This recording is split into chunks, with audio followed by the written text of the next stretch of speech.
A jeni gati? A jeni lodh duke dalë në zgjedhje? Afati po mbaron e Kosova ende pa president, se cila palë po e hedh fajin të tjetra, por kush është fajtori kryesor? A i dini se nëse shkojmë në zgjedhje, këto do të jenë të pestat brenda 16 muajve. Vendi po hy në orët vendimtare për zgjedhjen e presidentit të ri, pasi që nesër përfundon afati kushtetues dhe ende nuk ka marrëveshje politike.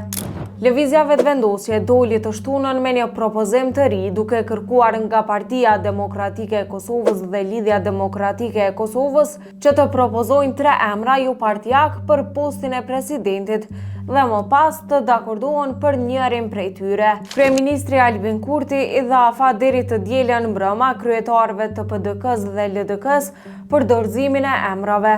Kjo ofertë nuk është pritur njësoj nga opozita. PDK-ja e ka refuzuar atë, ndërsa LDK-ja ka vendosur kushte, duke përmendur në mënyrë specifike emrin e Vjosa Osmanit si kandidate të mundshme.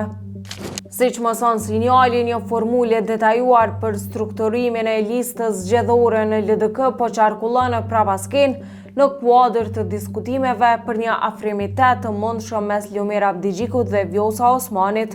Sipas këtyre burimeve, në krye të listës parashihet që në numër 1 të jetë Vjosa Osmani, ndërsa në numër 2 Lumir Abdigjiku. Afati kushtetues për zgjedhjen e presidentit përfundon nesër dhe nëse nuk arrihet marrëveshje, vendi rrezikon krizë të re institucionale dhe mundësi të zgjedhjeve të parakoshme. E sipas KQZ-s janë të gatshëm për organizimin e zgjedhjeve të reja, të cilat mund të mbahen më së vonti më 7 qershor. Tash gjithçka mbetet në duart e partive politike. A do të ketë marrëveshje për presidentin apo vendi po shkon drejt zgjedhjeve?